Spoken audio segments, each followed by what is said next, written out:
Good day, everyone. My name is Samir, and in the nearly 2 years since I last uploaded a video, on that particular occasion discussing my 2021 Toyota Camry TRD, quite a lot has changed. I've now been in private practice for nearly a year after completing my legal clerkship, my judicial clerkship. I now have a daughter who just turned 7 months old yesterday on July 22nd, 2023. I bought a house. And of course, most relevantly to all of you, I bought a new car. And here she is, my 2023 Honda Civic Type R in Boost Blue Pearl, aka the FL5, based on the 11th generation Honda Civic platform. And without a doubt, this is the best car I've ever owned. At this point, I've definitely gotten used to driving the car. I definitely haven't taken it to its full potential. I don't have anywhere near the talent to be able to drive this car at 10 out of 10, but I've definitely had lots of fun with it. And believe it or not, it's actually been a phenomenal daily driver. I could spend all day here just praising this thing and everything about it, but why don't we just get into it all? Because there's gonna be plenty of time later on in other videos. This is just more of an introduction, so let's just get to it. So, if you happen to not know what this car is, generally speaking, here, let me inform you a little bit. So, as I mentioned, this car is based on the 11th generation Honda Civic. The Type R variant is essentially the top of the line, sportiest version of that car. I mean, it's the equivalent to, the Subaru WRX STI, if it still existed. the Evo 10, if it still existed, the Focus RS, if it still existed, and then also the Toyota GR Corolla and the Volkswagen Golf R. And it's just incredible. Being the hottest version of the Civic, it of course has a good amount of power. It's got a 2-liter turbo, aka the K20 C1 motor, making to the crank an advertised 315 horsepower and 310 pound-feet of torque. I'd say, just based on the dyno results I've seen on this car, it's making probably more than that to the crank. I'd say that's a pretty safe estimate at this point. And it feels like it too. I mean, of course, for me, I haven't traditionally owned fast, hot cars. My Toyota Camry TRD was the fastest car I've owned, and even that is still just a family sedan at the end of the day with a V6. This is properly quick, and not just in a straight line. Obviously, that's not where its primary strength lies. It's in the corners, and boy, this thing has way more grip and way more ability than I have guts. And so that's part of why I haven't been able to take it all the way to its limit. But there's no question that it's there, that the talent is there. And so while we're out here, why don't we just go ahead and highlight a few of the things that make this car special. First of all, it's only the second Honda branded vehicle in America to actually come with the red, quote-unquote, JDM Honda badges. So that, of course, is great. Saves me a little bit of money because any Honda I'd buy these for anyway. So this, that's great. At least we can save money somewhere, right? I'm going to try to avoid, overly comparing this car to the prior generation FK8 Type R. But just as sort of a blanket statement, the design is much more toned down, and I'm just going to, get into that fact. Not only is it more toned down, but it's also more functional. First of all, you got this hood heat extractor vent, which is actually functional. And then, of course, you've got down here inlets in the bumper. First of all, you've got practically no fake grille anywhere. You look up here, almost nothing. Just a couple along the side, but that's just more for design purposes and probably strength purposes. And then, of course, down here, it's pretty much all intercooler. You know what I mean? And then I will admit that these little vent-looking streaks are not functional. They just are there for looks, but they're minimal enough that I can forgive it, especially given how functional everything else is. For example, you've got these brake ducts, which provide nice cool air, hopefully cool air, to the brakes. And speaking of the brakes, they are quite sizable. Up front, we've got these 4-piston Brembo calipers and just huge discs, absolutely huge. And of course, surrounding those are 19-inch wheels in a nice matte black, nice kind of a continuation from my Camry TRD, again with the matte black look, which seems to be very prevalent these days. And I mean, it looks good. I can't complain. Going to the back, of course, you know, not Brembo brakes in the back. You know, you can't have everything, but we can live with that. But man, these things are strong. I only recently tested them at maybe 80%, and even that was just way more braking power than I could ever imagine needing, honestly. So I feel pretty confident that I could avoid an accident with them, just saying. Also similar to my Camry TRD, we got lots of black accenting going along. You know, the window trim is all nice, you know, painted, but well, is it metallic or just gloss? I'm gonna call it gloss black. The side skirts, you know, the accents around the front bumper, the diffuser, and of course, the very large rear wing, sort of a GT style rear wing. And I gotta say, I just love this.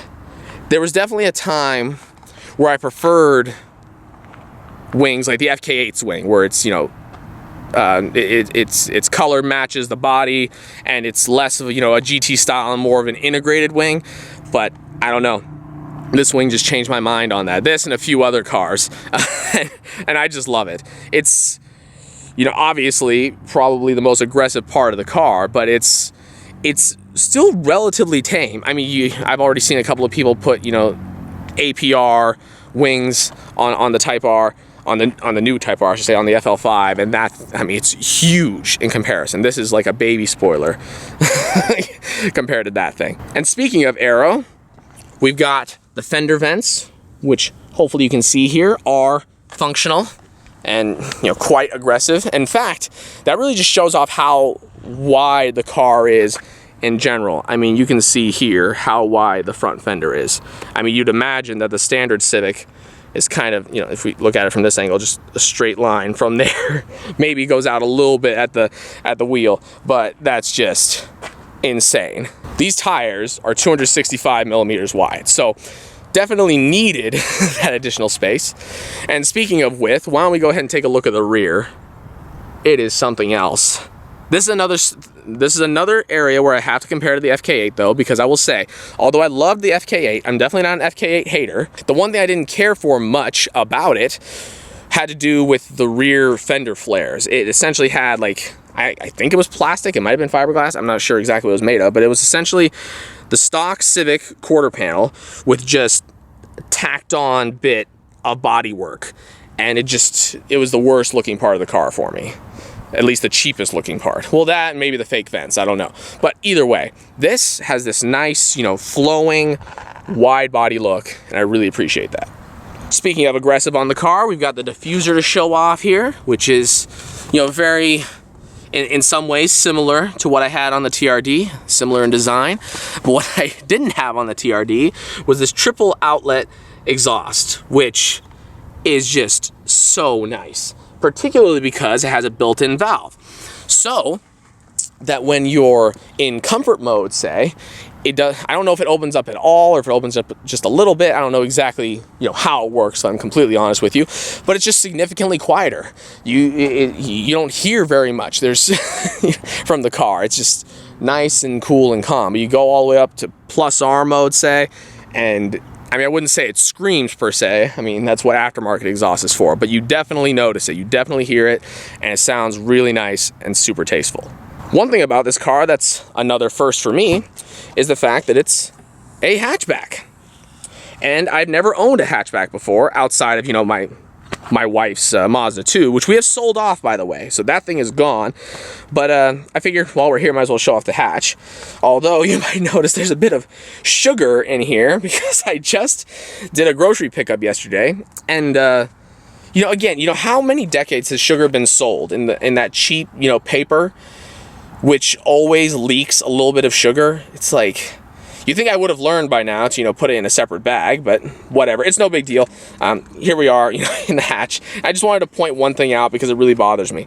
So one thing that the Type R comes with is a subwoofer, which is sitting right here. It's almost invisible. It's very nicely built into the car. You can see over here, the depth, going over into the left is much deeper. The depth is deeper. Of course it's deeper. The gap, I guess, is deeper on this side than it is over here, which has the unfortunate consequence of resulting in the all-weather, trunk tray not sitting flat and flush like it is over here.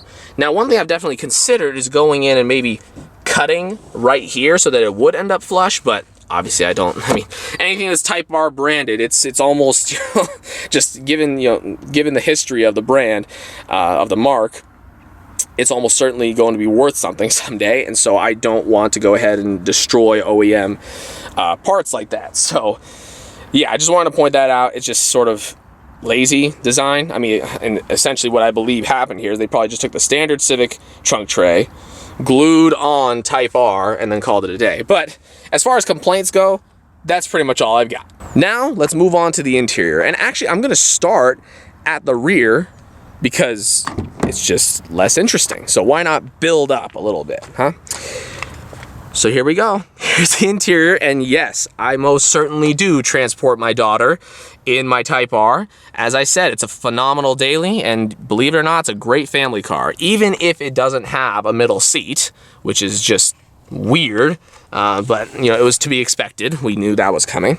But it's essentially black in the rear, black cloth with red stitching, red seat belts. Of course, you guys know part of the reason I bought the TRD was for the red seat belts, so that definitely played a role here as well. But no, it's great. I mean, so I have the driver's seat set to how I would normally. Speaking of, it says Type R here in the rear. Just of course it does, because you want your rear passengers to know what they're in. But yeah, just take a look. Here's my knee and leg room, which is not bad at all. You can definitely fit average size adults in the back here, no problem. 2 of them. In terms of my height, here's what you've got. Good amount of space. I'm wearing sunglasses up here, but still no real issues. And I'm 5'9" for reference, so I'm not one of those crazy tall people that often review these videos and can more so attest to fitment in the passenger seats, but I can't complain. Now on to the main event in terms of the interior. We've got the unbelievable cockpit. I just love it. First of all, for anyone who knows anything about Type Rs, you gotta have red on the interior. In fact, there's no other way to get the interior. I mean, obviously, the back is black, but you got red seats, red carpeting, and ordinarily you'd have red floor mats as well, carpeted floor mats, but of course I got the all-weather ones because I'm in, I almost said Idaho. I'm actually in Washington these days. I bought my house in Washington, but I'm close enough. But yeah, sorry about the sun glare there. Let's just take a look at a few things. You got this nice little screen, in the infotainment area. You got a completely digital dash, which, don't worry, we're going to show that off here soon. Just really nice quality steering wheel, really nice quality interior altogether. In fact, when I test drove a sedan when they were first released, the 2022 Honda Civic sedan, I believe it was an EX at the time. That thing was just, it blew me away. I thought, oh yeah, the Type R is going to be something else. But speaking of these seats, just take a look. You got Type R embroidered, of course, in the top. They are very, basic seats in terms of functionality. And let me clarify. In terms of, functioning for their, intended purpose, as in bolstering and holding you in, for hard cornering and whatever else, they do a phenomenal job. There's no question about that. I just mean in terms of daily drivability functioning. They are manual seats. I'm going to regret this because I'm going to not be able to get it back to my original position. But yeah, manual adjusting seats, no lumbar adjustment, etc. But frankly, I don't feel the need for that. These seats are surprisingly comfortable. They are, in fact, more comfortable than my Camry TRD seats. I've taken this car on multiple 200-mile round trips. I took it on a single 800-mile round trip, and after each of those, I felt totally fine, totally cool, no back pain whatsoever, no aching, no nothing. And I mean, I'm not saying I had aching following the Camry. I'm just saying that these seats are somehow more comfortable than even that. I don't know. I don't know if it's just because of how tightly they hold you in, or what, but I'm absolutely blown away by them. Now, of course, we still have to introduce the star of the show, the K20 C1, with, you know, a little bit of fake carbon fiber, but what are you going to do? That's just the way of things these days. I imagine at some point I'll probably replace at least the heat sink here. But in terms of the valve cover, I mean, that's just part of the design. And you know what? I can live with it. It's great. What can I say? But I mean, yeah, there's still a surprising amount of room here in this engine bay overall. Definitely plenty of room for additional goodies. And speaking of the engine bay, that leads me to an important announcement. Unlike with my Camry TRD, where I essentially made a vow to not modify it in any real substantial way, I don't have the same vow when it comes to the Type R. I am not limiting myself really in most ways. I mean, I'm not going for any power upgrades at this point. I don't really feel the need. Like I said, this is the fastest car I've owned, quickest car I've owned, best handling car I've owned. It's not like I'm desperately in need of more. You know, when it comes to my EJ6, my 96 Honda Civic, I upgrade that thing more out of a need. It's like, oh, you know, at stock height, it's embarrassing. I need to lower it. You know, it's stock wheels or steelies. Those need to be replaced. Or it's like, it's slow as balls, you know, stock. Or even after multiple modifications, you need more. This thing has the exact, you know, opposite problem. That problem being, you know, what it has is already so great. To improve upon it, you actually got to spend a good amount of money.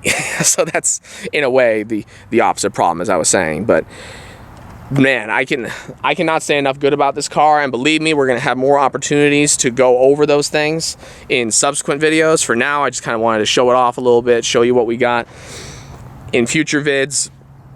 I don't like that I said that. In future videos, we'll go over other things such as modifications, as well as, you know, accessories I've gotten. Some of which we've already discussed in this video, but, you know, having something, you know, where we're having another video where we go over it in more depth would not hurt. And otherwise, why don't we just go ahead and right now show off how it sounds a little bit.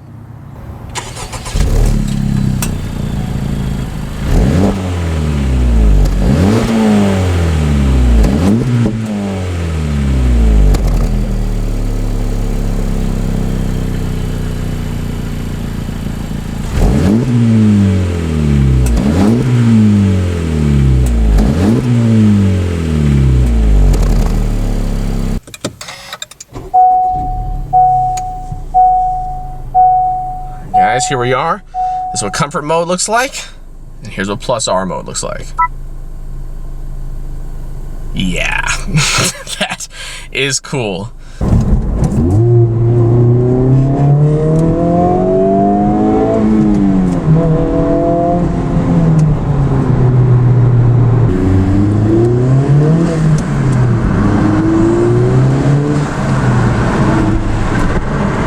All right, folks, there you have it. My new car, absolutely incredible. I have a smile on my face just from driving it for those last 60 seconds or so. And I'm driving back here to wrap up this video.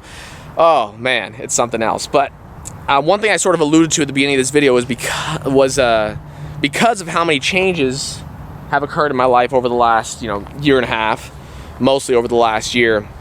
That has essentially resulted in fewer videos and everything else coming through, or no videos, I should say, during that period of time.